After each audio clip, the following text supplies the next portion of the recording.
sa mga panahon na kayo ay tinawag ng Diyos. At umusad ulit ang mga panahon hanggat sa narating ninyo ang kasalukuyang panahon ito. Usisain ninyo ang inyong mga sarili, aking mga anak, at itanong ninyo kung kayo ba ay nakamit na ang pagbabago sa lahat ng ibig ng Diyos at kanyang kalulugan sa araw-araw ninyong mga paggawa. Pagsunod sa kanyang kalooban. Dahil marahil minsan nakakaligtaan ninyo ang mga bagay na mahalaga at pahalagahan sa tuwing kayo'y nakikipagtipan sa Diyos. Kung ang inyong mga puso't isipan ay dala-dala ninyong malinis lagi, ang lahat ng inyong mga pananalangin, mga kahilingan sa Kanya, lagi niya itong tutulungan. Hindi kayo magtataka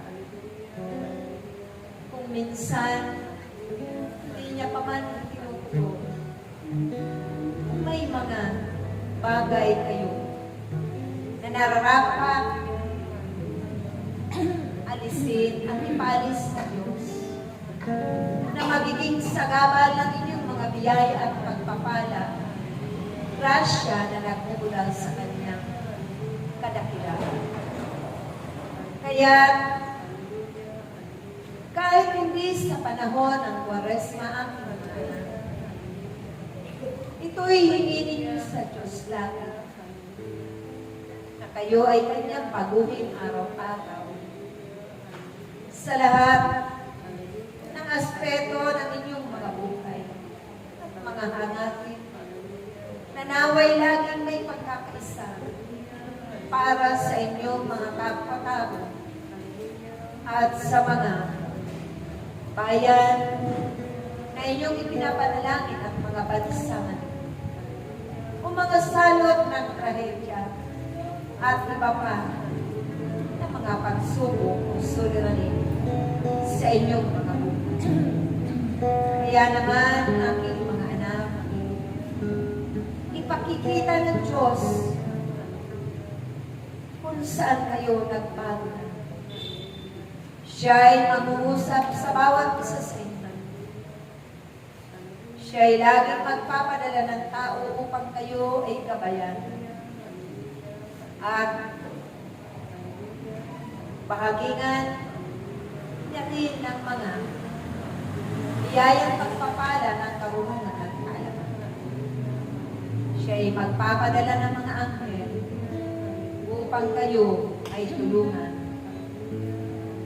Mawingin niya ang daraanan ninyong patutunguhan. Nang sa ganon, hindi na kayo muling maakit pa at matangay ng matatamis na dila na nasa paligid niyo. Dahil isa yan sa tukso ng mga pagkakasala upang maging hadlang ng inyong mga kahilingan. Maraming bagay at maraming pamamaraan ng Diyos upang kayong lahat ay dalisayan. Igiit ang inyong mga puso't kalooban.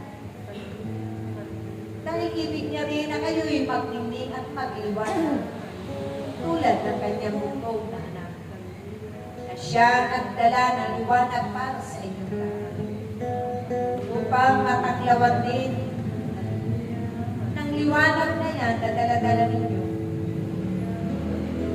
ang lahat ng mga nagtitigla sa sarili sa bawat paghayo ninyo at higit maliwanagan din sila sa pamamagitan ng inyong mga ibinabahaging kabutihan o mabubuting bagay magpakailanman.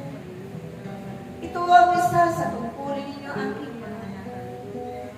huwag na huwag ninyong kalimutan. Dahil ako ang banal na Espiritu Santo, napupuspos at narapat maghari lagi, manahan sa inyong buong katauhan. Higit sa templo ng Diyos na kanyang pinagkaloob at ipinagkatiwala na yan ay inyong pangangalagaan. Pupunuin niyo ang lahat-lahat na biyaya at grasya ng Diyos. Patungo doon sa mga kapwa ninyong tao. Bilangan sa inyong mga mahal sa buhay, sa inyong mga kakilalang kaibigan, bagkos sa lahat-lahat ng tao na inyong makakasalamu at makakasama, magpakailan.